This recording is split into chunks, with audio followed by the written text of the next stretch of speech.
সদৌ কোচ ৰাজবংশী ছাত্ৰ সন্থাৰ তৰফৰ পৰা আপোনালোকক অভিনন্দন জনাইছোঁ।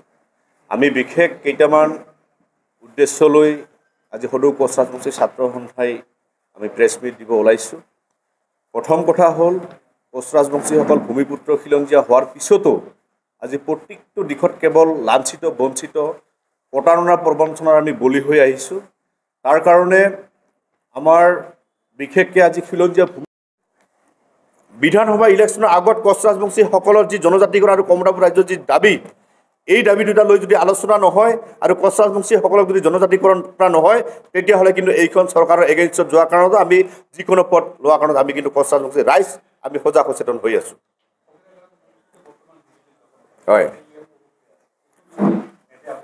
চাওক, আমি এটা কথা কৈছোঁ কি, আমি খিলঞ্জীয়াসকলক আমি বিচাৰিছোঁ। আজি অৰূপ দে ধৰিলে ইমানেই ৰাইজে গম পালে, অৰূপ দে আমাৰ কোচ ৰাজবংশীসকলৰ সমাজৰ বিষয়ে কি গম পায়? একো গম নাপায়। কোনোবা এখন সমাজত কোনোবা এখন মিটিঙত গৈ নিজৰ কথা তোমৰাও বাংলাদেশী আমৰাও বাংলাদেশী এই ধৰণে যদি কথা কোৱা মানে কি বুজায়? কোচ ৰাজবংশীসকলে তাক ভোট দি জিকাইছিল, ভোট দি আমাক ইনচাল্ট কৰা হ'ল। আমি তেনেধৰণৰ আমি ইনচাল্ট কৰাটো আমি নিবিচাৰোঁ। আমি বিচাৰোঁ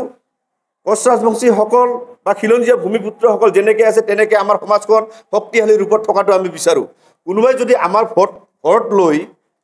আমাৰ আৱেগ অনুভূতিক লৈ যদি কোনোবাই যদি ৰাজনীতি কৰিব বিচাৰে, তেতিয়াহ'লে তাক আমি কেতিয়াও ৰাজনীতি কৰিব এতিয়া আৰু নিদিওঁ।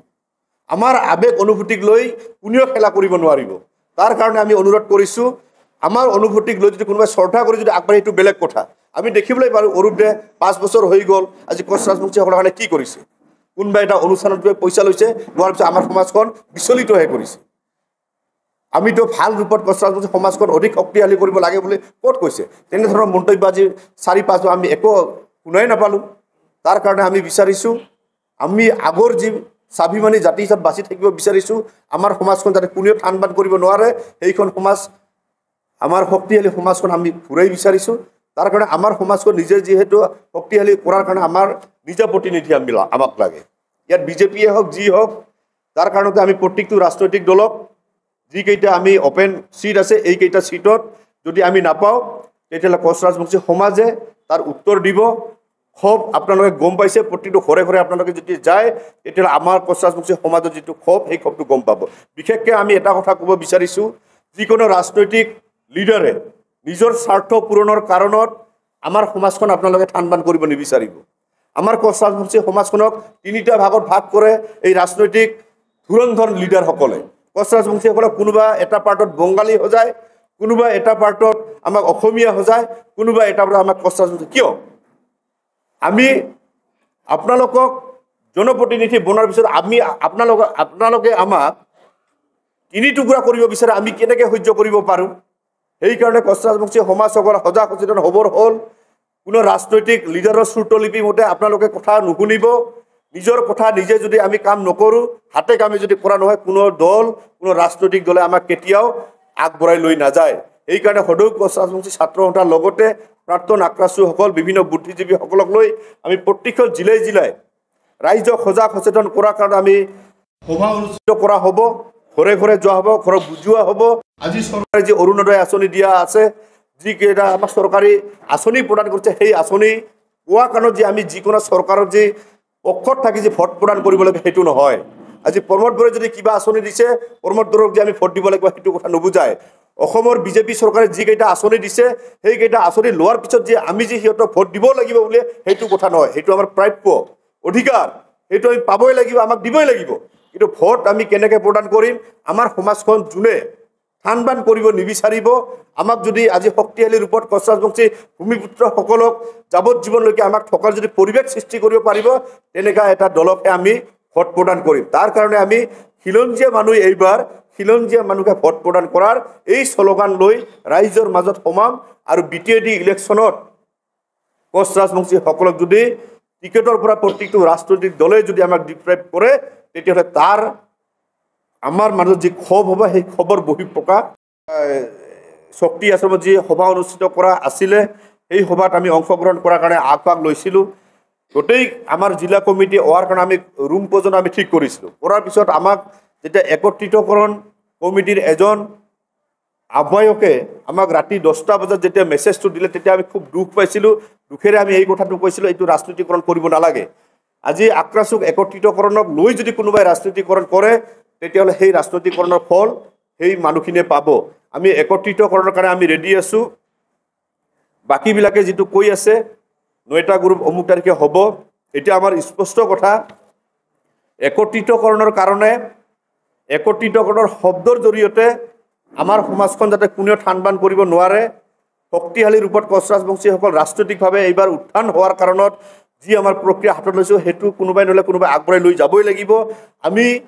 কেৱল বেলেগক লিডাৰ বনাই বাৰে বাৰে আমি প্ৰতাৰণা প্ৰবঞ্চনাত যি বলি হৈছোঁ সেইটোৰ কাৰণে আমি শিক্ষা আমি লৈছোঁ যাৰ কাৰণে একত্ৰিতকৰণৰ নামত যাতে পুনৰ যাতে আমাৰ মাজত বিভাজন আনিব নোৱাৰে তাৰ কাৰণে ৰাইজক সজাগ সচেতন হোৱাৰ কাৰণে আমি আহ্বান জনাইছোঁ 23 তাৰিখে এখন বৈঠক দিয়া কথা কৈছিল কাৰণ তাতে আমি 10টা গ্ৰুপ এটা হোৱা কথা আমাক কৈছিলে 10টা গ্ৰুপ এটা হোৱাৰ কথা কোৱাৰ কাৰণত আমাক কেৱল বলৰাম বৰ্মন গ্ৰুপে হোৱাৰ কাৰণে আমি ৰেডি আছিলোঁ সেইটো বুজায় কিন্তু যদি 9টা গ্ৰুপে এটা গ্ৰুপক মানে যাব নালাগে কোৱাৰ কাৰণত যদি তেখেতসকলে যদি একেলগে বৈঠক কৰিব পাৰে একেলগে আহি একত্ৰিতকৰণ কৰাৰ আপত্তিটো ক'ত থাকে মই সেই বস্তুটো তাতে মই কোনো সূত্ৰ বিচাৰি পোৱা নাই আৰু লগতে যি 9টা গ্ৰুপৰ কথা কৈ আছে মোক বহুজনে ফোন কৰিছে কোনো 9টা গ্ৰুপ সিহঁতৰ লগত আছেনে নাই মই গম নাপাওঁ মই সেইকাৰণে আপোনালোকৰ যদি এটা কথা অনুৰোধ কৰিব বিচাৰিছোঁ আমি একত্ৰিতকৰণৰ সভাত আৰু আমি উপস্থিত নাথাকিম একত্ৰিতকৰণ 9টা গ্ৰুপ যেদিনা একেলগে এটা জায়গাত উপস্থিত হৈ একত্ৰিতকৰণ ক'ব বুলি যেতিয়া থিৰাং কৰিব তেতিয়াহে আমি তাতে অংশগ্ৰহণ কৰি আমি একত্ৰিতকৰণ হ'ম কাৰণ বাৰে বাৰে আমি আলোচনা কৰি তাতে চাহ খাই অহা আমাৰ আৰু সেই পৰিৱেশটো নাই আমি 11 মাহ এই কষ্ট কৰিলোঁ জাতিক আৰু প্ৰতাৰণা প্ৰবঞ্চনা কৰাৰ এটা থল থাকে যিটো মানে বিনষ্ট কৰা এটা পৰিৱেশ আনিছে তাত আৰু আমি সেইখন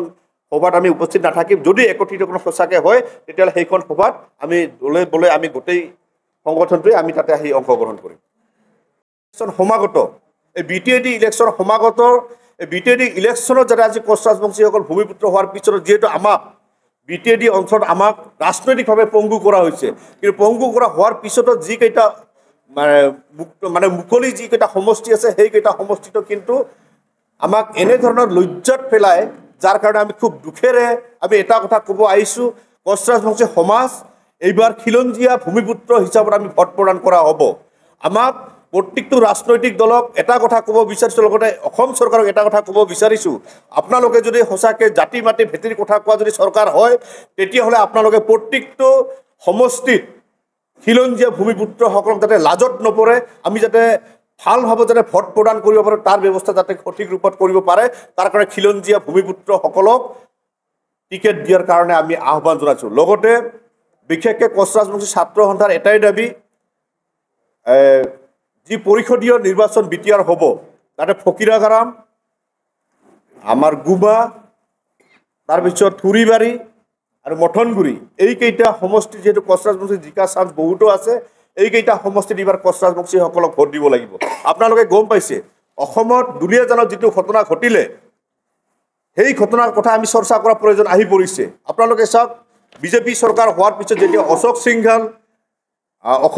অসমৰ মন্ত্ৰী পালে মন্ত্ৰী পোৱাৰ পিছত কিন্তু এই 4 বছৰত কিন্তু অসমত কোনটো প্ৰান্তত আজি খিলঞ্জীয়াৰ ওপৰত অত্যাচাৰ হোৱা নাই তাক লৈ কিন্তু আমাৰ আলোচনা কৰাৰ প্ৰয়োজন আছে তাৰ কাৰণে খিলঞ্জীয়া বিভিন্ন দল সংগঠন আমি একত্ৰিত হৈ আমি আগবাঢ়িব লাগে আমি লাজ পাওঁ কেতিয়াও আমি এনেকুৱা এটা পৰিৱেশ আহি পাইছে সেই পৰিৱেশৰ মাজত আমি অখিলঞ্জীয়া মানুহক আমি ভোট প্ৰদান কৰিব লগাত পৰি গৈছে কাৰণ আমাৰ কোচ ৰাজবংশীসকল ৰাজনৈতিকভাৱে সচেতন নোহোৱা কাৰণত আমাৰ যিবিলাক ৰাজনৈতিকভাৱে আমি আগ নবঢ়াৰ কাৰণত বিভিন্ন ৰাজনৈতিক দলৰ কিন্তু নেতৃত্বসকলে কিন্তু চাল চতুৰাৰিলে আমাৰ কিন্তু কোচ ৰাজবংশীসকলৰ ভোট লোৱাৰ কাৰণে একটা পৰিৱেশ ৰচনা কৰে আমাৰ কোচ ৰাজবংশীসকলক যিটো আমাৰ ভোটৰ পেটাৰ্ণ সেইটো কিন্তু চেঞ্জ কৰা হৈছে ৰাজনৈতিক প্ৰতিনিধিয়ে আমাৰ কোচ ৰাজবংশীসকলৰ যিটো ভোট এই ভোটক কিন্তু 3টা ভাগত ভাগ কৰিছে আজি বিভিন্ন কোচ ৰাজবংশীসকল বৃহত্তৰ মানে ভোট আছে থকাৰ পিছত আজি কোচ ৰাজবংশীসকলৰ ভোটবিলাক কিন্তু 3টা ভাগত ভাগ কৰা হৈছে কোনোবা কোচ ৰাজবংশীসকলক বেংগলী সজাইছে কাবাক আজি কোচ ৰাজবংশী হিচাপত সজাইছে কোচ ৰাজবংশীৰ মানুহে কোনোবা এজনক অসমীয়া সজোৱা হৈছে কিন্তু এই ধৰণৰ ভোট বিভাজন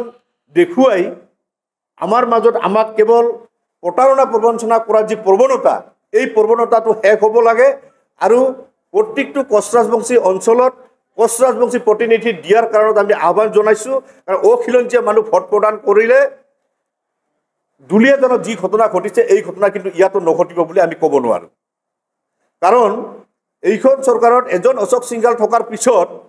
আজি অসমত যদি খিলঞ্জীয়াৰ ওপৰত ইমান অন্যায় অত্যাচাৰ চলি আছে কিন্তু এইখন চৰকাৰত ৯৯জন অশোক সিংঘাল আমাৰ থকাৰ পিছতো আমি কিয় সুৰক্ষিত নহয় সেইটো সুৰক্ষিত আমি হ'ব লাগিছিল কিন্তু আজি চাওক দুলীয়াজনৰ যিটো ঘটনা ঘটাৰ পিছতে প্ৰাক্তন আক্ৰাসুৰ সাধাৰণ সম্পাদক শংকৰজ্যোতি বৰুৱাক যিটো হেণ্ডকাপ লগাই এটা পৰিৱেশ আনিলে খুব দুৰ্ভাগ্যজনক কথা এনেকুৱা পৰিৱেশ যি ইয়াতো নানিব বুলি আমি কেনেকৈ ক'ব পাৰিম সেইকাৰণে এইখন চৰকাৰৰ প্ৰতি আমাৰ আস্থা ভৰসা নোহোৱা হৈ গৈছে তাৰ কাৰণে আপোনালোকে যে সঁচা অৰ্থত খিলঞ্জীয়া ভূমিপুত্ৰক যদি সুৰক্ষা প্ৰদান কৰিব বিচাৰিছে তেতিয়াহ'লে কোচ ৰাজবংশীসকলক যিটো ভূমিপুত্ৰ খিলঞ্জীয়া হয় ভূমিপুত্ৰ খিলঞ্জীয়াসকলক সুৰক্ষা প্ৰদান কৰাৰ কাৰণত আগভাগ লোৱাৰ কাৰণত আমি আহ্বান জনাইছোঁ আমি বিশেষকৈ BTAD যি ইলেকশ্যন হ'ব BTAD ইলেকশ্যনত যদি কোচ ৰাজবংশীসকলক ফকিৰাগ্ৰাম আমাৰ ধুৰিবাৰী মথনগুৰি গুমা এইকেইটা অঞ্চল যদি কোচ ৰাজবংশীসকলক যদি প্ৰাৰ্থিত্ব প্ৰদান নকৰে তেতিয়াহ'লে কিন্তু আমি কোচ ৰাজবংশীসকল এইবাৰ অখিলঞ্জীয়া মানুহক আমি ভোট প্ৰদান কৰাৰ কাৰণে আমি বঞ্চিত হৈ থাকিম কাৰণ আমি দেখিবলৈ পাইছোঁ খিলঞ্জীয়া মানুহ অসমত আমাৰ আজি স্থান নোহোৱা হৈছে আমাৰ অসমতে আমাৰ আজি ভাবুকি অহা হৈছে আমি যদি এনেকৈ যদি আমি চলি থাকোঁ তেতিয়াহ'লে কিন্তু প্ৰত্যেকটো জাতি জনগোষ্ঠীৰ নিশেষ হৈ যোৱাৰ কথাত আহি যাব কেৱল ডাঙৰ ডাঙৰ ইণ্ডাষ্ট্ৰি কৰিলে আমাৰ মনবিলাকো যদি ইণ্ডাষ্ট্ৰিয়েল কৰি দিয়ে তেতিয়াহ'লে কিন্তু মানুহ থকা সমাজ নাথাকে আমি মানুহ থকা সমাজখন বিচাৰিছোঁ যি সমাজত আমি পূৰ্বৰ পৰা বিভিন্ন জাতি জনগোষ্ঠী আমি একেলগে মিলি আমি শক্তিশালী ৰূপত আমি এখন সমাজ প্ৰতিষ্ঠা কৰি যেনেকৈ আছিলোঁ তেনেকৈ আমি শক্তিশালী সমাজখন আমি বিচাৰোঁ এতিয়া আমাৰ সমাজখন আমি সুসংগঠিতভাৱে যদি ৰাখিব লাগে তেতিয়াহ'লে আমাৰ জনপ্ৰতিনিধি যদি নাথাকে বাহিৰৰ পৰা যদি জনপ্ৰতিনিধি আমি যদি হাইজেক কৰি আনিব সিহঁতক যদি জিকোৱা হয় তেতিয়াহ'লে আমাৰ সমাজখন কেনেকৈ থাকিব